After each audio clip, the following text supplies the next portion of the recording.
যে হযরত আয়েশা সে great women, উনি একটা হিউজ পরিমাণ হাদিস বর্ণনা করেছেন এবং সেই হাদিসগুলো আবার ব্যাখ্যা করেছেন পুরুষ সাহাবীরা। কেউ কেউ প্রশ্ন করেছেন হাউ ইট পসিবল, যদি উনাদের প্রত্যেক ইন্টারাকশন না হইতো, উনারা যদি এক্সচেঞ্জ অফ ভিউজ না করতেন, তাহলে উনি কিভাবে এতগুলো হাদিস ওখান থেকে শুনে বর্ণনা করেছেন এবং সেটা আমরা পেলাম। একটা মসজিদে আলোচনা হচ্ছে যে ফিমেলদের জন্য একটা আলাদা স্পেস করা হবে, কিরকম করা যায়।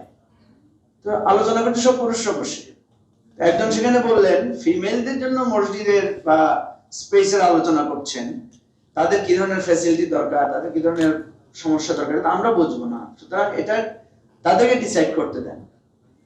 তো এই হচ্ছে আমাদের সমাজ ব্যবস্থা। নারীর আসন নিয়ে আলোচনা করছে সব পুরুষরা।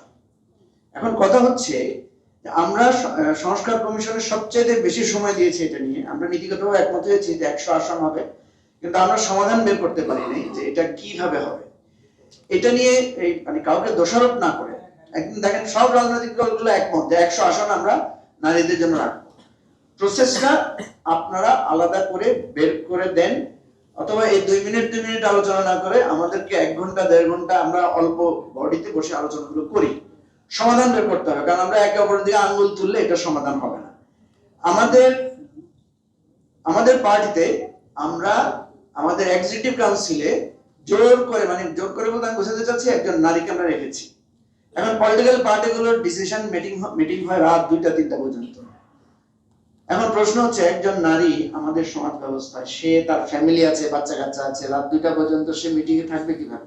ম্যাক্সিমাম পলিটিক্যাল পার্টি গভীর রাত পর্যন্ত মিটিং করে, নীতি নির্ধারণী মিটিং।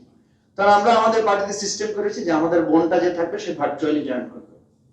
এখন অন্যান্যরা মনে করে যে আমরা ফিজিক্যালি এত বিতর্ক করছি, কারণ ফিজিক্যাল ভার্চুয়াল মিটিং হলে তো আপনারা জানেন যে এক ধরনের মানে মন পুরে আলোচনা করা যায় না। তো এই ধরনের প্রবলেম গুলো আলোচনা করতে হবে। একটা মেয়ে যখন পলিটিক্যাল পার্টিতে ফোকাসড হয়, সে যে পরিমাণ শেমিং এর শিকার হয়, এটা আপনি বন্ধ করবেন কিভাবে? আমি একটা এক্সট্রাঅর্ডিনারি ইস্যু এখানে রেজ করছি, আশা করি কেউ কিছু মাইন্ড করবেন না। আমাদের সমাজে একটা বয়ান চালু আছে যে নারী নেতৃত্ব হারাম। এটা নিশ্চয়ই আপনারা শুনেছেন না? শুনেন না? Very surprising. আমাদের সমাজে একটা বয়ান চালু আছে নারী নেতৃত্ব হারাম। এটা খুবই স্ট্রং বয়ান। প্রশ্ন হচ্ছে, আপনি যখন জিজ্ঞেস করবেন যে হযরত আয়েশা সে গ্রেট উইমেন, উনি একটা হিউজ পরিমাণ হাদিস বর্ণনা করেছেন এবং সেই হাদিসগুলো আবার ব্যাখ্যা করেছেন পুরুষ সাহাবীরা। কেউ কেউ প্রশ্ন করেছেন হাউ ইট পসিবল, যদি উনাদের প্রত্যেক ইন্টারাকশন না হইতো, উনারা যদি এক্সচেঞ্জ অফ ভিউজ না করতেন, তাহলে উনি কিভাবে এতগুলো হাদিস ওখান থেকে শুনে বর্ণনা করেছেন এবং সেটা আমরা পেলাম। অথচ রিলিজিয়াস পয়েন্ট অফ ভিউ থেকে এটা বলা হয় যে নারীরা কখনো নেতৃত্বে আসতে পারবেন না। তাহলে এই বয়ানগুলো হেট্রেড দিয়ে না, ধর্মীয় নিয়ে না, এগুলো যৌক্তিক বিতর্ক দিয়ে আমাদেরকে ফেস করতে হবে। এবং এটা যদি আমরা ফেস করতে পারি, আমাদের যে ট্যাবুটা তৈরি হয়েছে, সমাজে যে বিভক্তিটা তৈরি হয়েছে এবং যে বাধাটা তৈরি হয়েছে, সেটা আমরা করতে পারবো। আমার রোকসানা আপার কাছে অনুরোধ থাকবে, এই ধরনের 5 স্টার হোটেলে 2 মিনিট করে আলোচনা, এটা খুবই আনুষ্ঠানিকতা। আপনারা রুটে যান, প্রবলেমগুলো চিহ্নিত করেন এবং এটার জন্য আমরা কেউ কাউকে দোষারোপ না করে।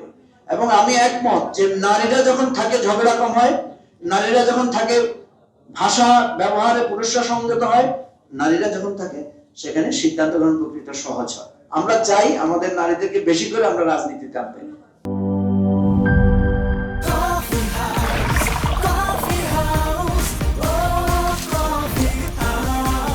কফি হাউস, প্রতি চুমুকে আড্ডা জমে।